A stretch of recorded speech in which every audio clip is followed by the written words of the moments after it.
Slow மோஷனா ஆடுவோம் slow மோஷனா.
காய்ச்சல் வர்ற மாதிரி கொஞ்சம் தொண்டை வலிக்கிற மாதிரி. உன்னை என்ன பண்றேன்ப்பா, உன்னை சும்மாவே விட மாட்டேன், உன்னை தீர்த்து கட்டிடுவேன். நான் யார் தெரியுமா? என் அப்பா யார் தெரியுமா? என் பரம்பரை யாது தெரியுமா?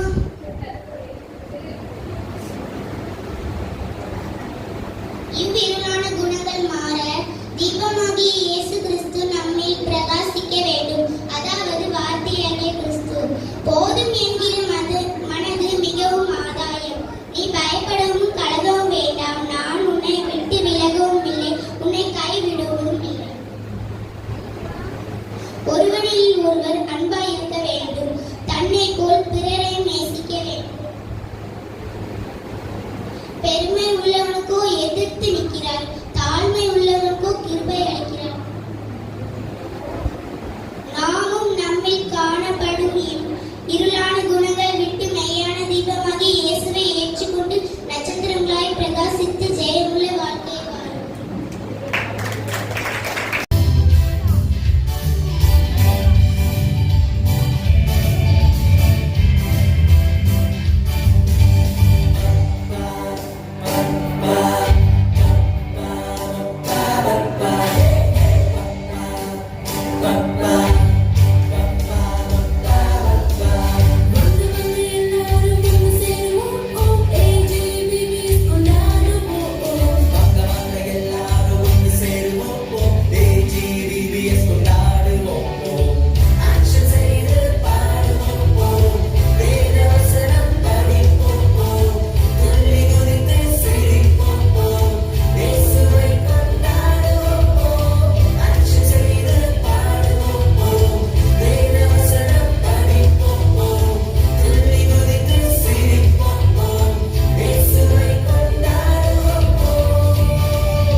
ரக்ஷனா மேம். புதுசா வந்திருக்க? ஆமா மேம். வேற என்ன? ரக்ஷனா மேம். நீ புதுசா வந்திருக்க? ஆமா மேம். நீ பார்க்க படிச்ச பொண்ணு மாதிரி இருக்க. நீ என்ன படிச்சிருக்க? ME ma'am.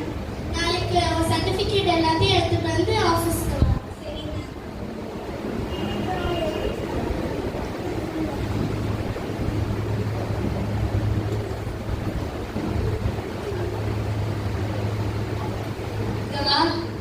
என்ன மேம்? நான் இங்க இருக்கிறது உனக்கு தெரியலையா? Sorry ma'am, sorry ma'am. After நீ டீ கொடுக்குறதுல என்ன என்ன மதிக்காம போற? சாரி மேம், பார்க்கல மேம். இப்படியே நினைச்சிட்டேன் மேம்.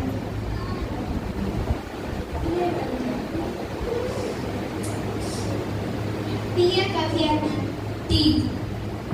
சுகர் போடணுமா போட வேண்டாமா நீ மேம்? ஒண்ணு பண்ணு, அடுப்பு சீனி பால் எல்லாம் எடுத்துமா, நானே போட்டு குடிச்சுக்கிறேன். வேண்டாம் மேம், நானே பண்ணுறேன் மேம். போ.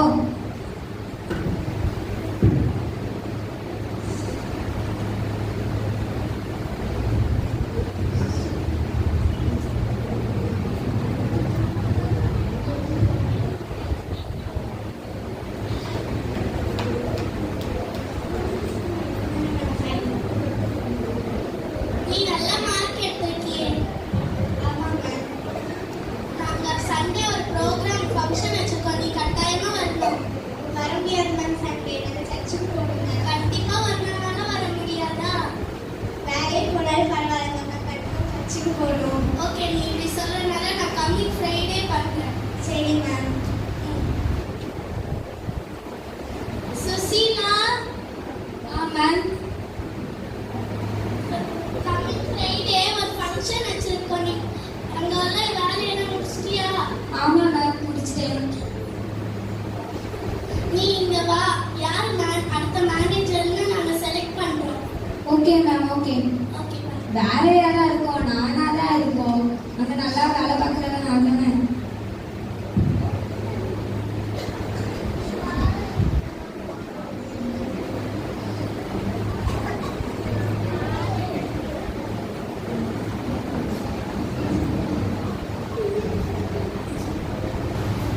நீங்க எல்லாரும் நம்ம ஆபீஸோட நல்லா ப்ராஃபிட் கிடைக்கும் பண்ணீங்க. நல்ல ஆபீஸோட நம்ம ஆபீஸ் தான் நல்லா இருக்கு. இப்போ நம்ம புது மேனேஜரை செலக்ட் பண்ண போறோம்.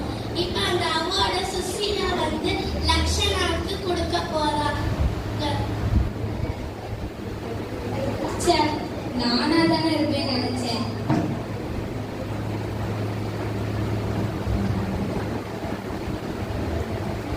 இந்தா. அவங்களுக்கு கிஃப்டா ஒரு கார். சுசீலாவே அதை கொடுப்பாங்க.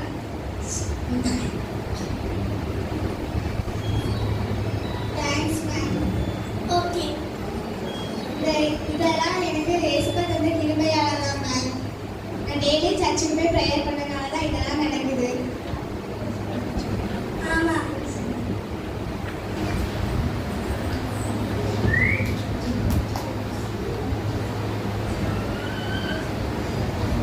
அம்மா, எனக்கு ஒரு புது வேலை கிடைச்சிருக்குமா? அப்படியாம்மா? ஆமாம்மா. வெளியில பாருங்கம்மா. ஒரு கார் இருக்கு. யாரோட காரு? நம்ம காருமா.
தீபம் ஏற்றுவோம் தீபம் ஏற்றுவோம் தீபம் ஏற்றுவோம்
தொலைபேசி தற்போதுள்ள இயந்திர வாழ்க்கையில் எவ்வாறெல்லாம் இடையூறு உண்டாக்குகிறது என்பதை பார்த்தோம்.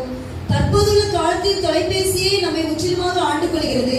நாமும் அதற்கு அடிமைப்பட்டு இருக்கிறோம். மொபைல் போன் நம்மை ஆளுகை செய்கிறதா அல்லது நாம் அதை ஆளுகை செய்கிறோமா என்பதை சிந்திப்போம். நீங்கள் எல்லாம் வெளிச்சத்தின் பிள்ளைகளும் பகலின் பிள்ளைகளுமாய் இருக்கிறீர்கள். நாம் இரவுக்கும் இருளுக்கும் உள்ளானவர்கள் அல்லவே என்கிற வசனத்தின்படி செல்போன் அடிமைத்தனமாகிய இருளை விட்டு விலகி இயேசுவுக்காய் பிரகாசிப்போம். தேங்க்யூ.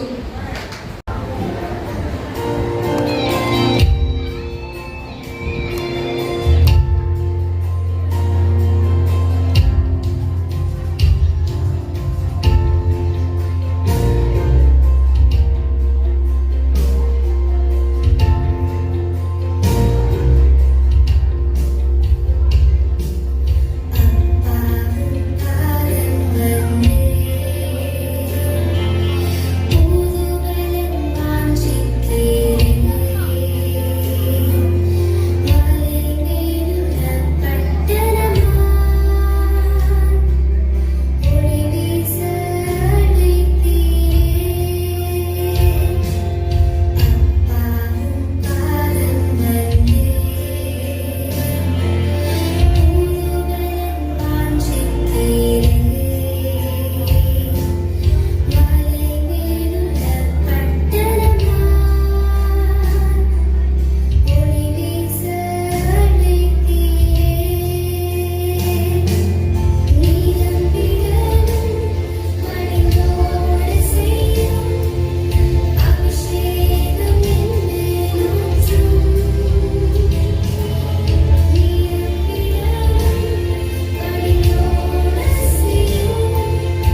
எனக்கு மிஸ் இந்த காலம் பார்த்து எப்படி மிஸ் எந்த அனிமலோட காலம் பார்த்து சொல்ல முடியும்? இனிடேட் பண்ணாதடா, போய் உட்காரு.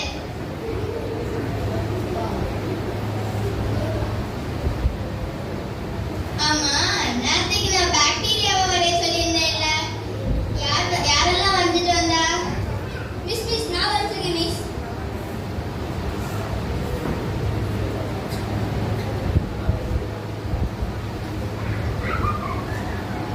எங்கடா இருக்குது? அங்கதான் மிஸ் இருக்கு, நல்லா பாருங்க. இங்க இல்லையேடா. பாக்டீரியா எப்படி மிஸ் கண்ணுக்கு தெரியும்? போடா, போய் உட்காருடா. டேய் நீ இங்க வா. டேய் சொல்லுங்க டீச்சர். ரேடியோவை கண்டுபிடிச்சது யாரு? ரேடியோ கண்டுபிடிச்சது யாரு? ரேடியோவை யார் கண்டுபிடிச்சிருக்கா? நீ இப்படியே யோசிச்சுட்டு இரு. டேய் நீ நல்லா படிக்கிற பையன் தானே, நீ சொல்லுடா. Marconi teacher. கரெக்ட்டுடா. உன்னால எங்க சொல்ல முடியல? ஓ அவரா? தெரிஞ்சிருந்தா எனக்கு நம்பர் தெரிஞ்சிருந்தீங்கன்னா எங்க வீட்லயே ரேடியோ வாங்கி வச்சிருப்பேன்ல. போடா, போய் இனிடேட் பண்ணாம போய் உட்காருடா. நீங்கெல்லாம் இப்படி பண்ணா கண்ணை மூடி கண்ணை திறக்கறதுக்குள்ள டெஸ்ட் வந்துடும்டா. டீச்சர் நான் கண்ண மூடி கண்ணு திறக்கேன், எக்ஸாம் இருக்கான்னு பார்ப்போம். இப்படியெல்லாம் நீங்க சொன்னீங்கன்னா டீச்சர் எங்க டீச்சர் எக்ஸாம் வந்து இப்படியெல்லாம் நீங்க சொன்னீங்கன்னா நீங்கெல்லாம் நடு ரோட்ல தாண்டா நிப்பீங்க. இப்போ டிராஃபிக் போலீஸ் ஆயிடுமா?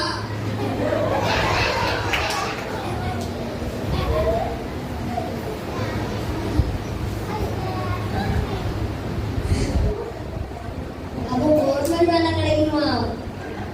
வாடா, இன்னைக்கு உன்னை நான் பிரின்சிபால்கிட்ட அனுப்பி விடுறேன். அதான் டீச்சர். நான் பிரின்சிபால் வராரான்னு பார்த்துட்டு வரேன்.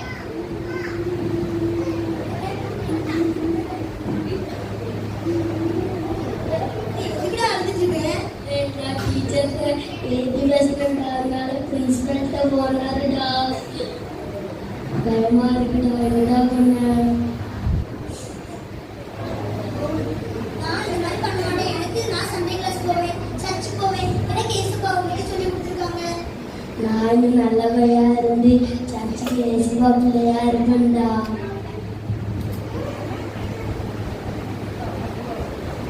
இயேசுப்பா உனக்கு கண்டிப்பா ஹெல்ப் பண்ணுவாங்க.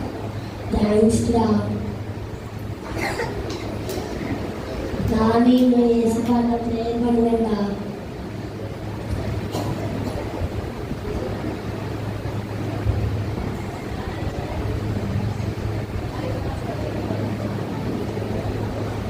நல்ல வேளை நீ இன்னைக்கு தப்பிச்ச. பிரின்சிபல் இன்னைக்கு ஆப்சென்ட். பாடா தப்பிச்சுட்டேன்டா.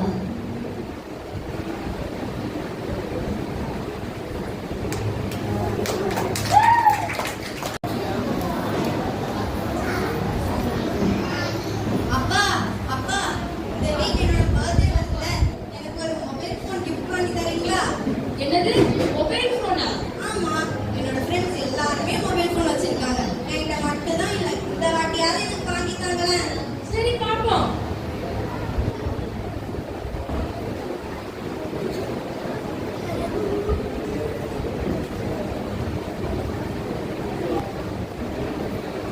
Hi daddy. Happy birthday Russia. Thank you. என்னோட ஃபேவரட் கிஃப்ட் தானே, மொபைல் ஃபோன் தானே. நீ தந்து பாரு, நீ தானே பார்க்கணும்.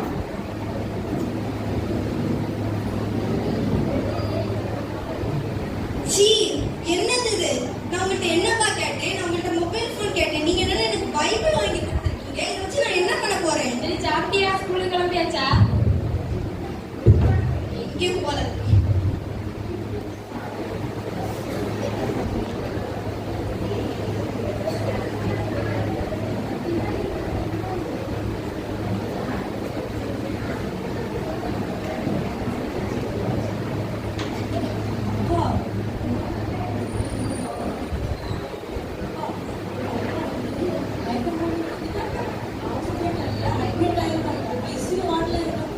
என்னது? அப்பாவா? அப்பா மயக்கம் போட்டு விழுந்துட்டாங்களா? நீ காலைல வந்து நல்லா தானே இருந்தாங்க. நான் வேற கோவமா சொல்லிட்டு வந்துட்டேனே. இந்த கிஃப்ட வேற தூக்கி போட்டுட்டேனே. வீட்டுல தனியா வேற இருக்கணுமே. சரி போ.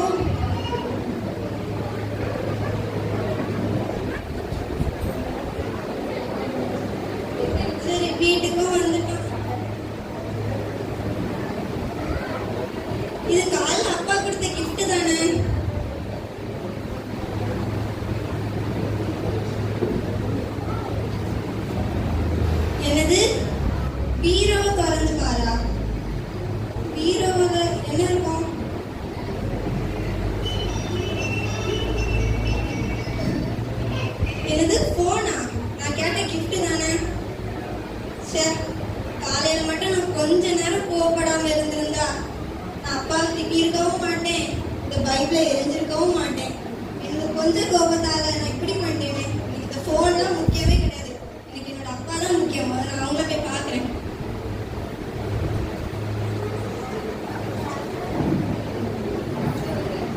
மொபைல் மேல ஆசைப்பட்டதால தன் கோபத்தை வெளிப்படுத்துறதுனால அவங்க அப்பாவை உடம்பு சரியில்லாம ஆகிட்டு. பைபிள்ல ஒரு வசனம் இருக்குது, மூடன் சீக்கிரத்தில் தன் கோபத்தை வெளிப்படுத்துவான். நான் மூடனே இல்லாதபடிக்கு நம்முடைய தீபத்தை அணையாமல் பாதுகாப்போம். தேங்க்யூ.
ஸ்லோ மோஷனா ஆடுவோம் ஸ்லோ மோஷனா ஸ்லோ மோஷனா ஆடுவோம் ஸ்லோ மோஷனா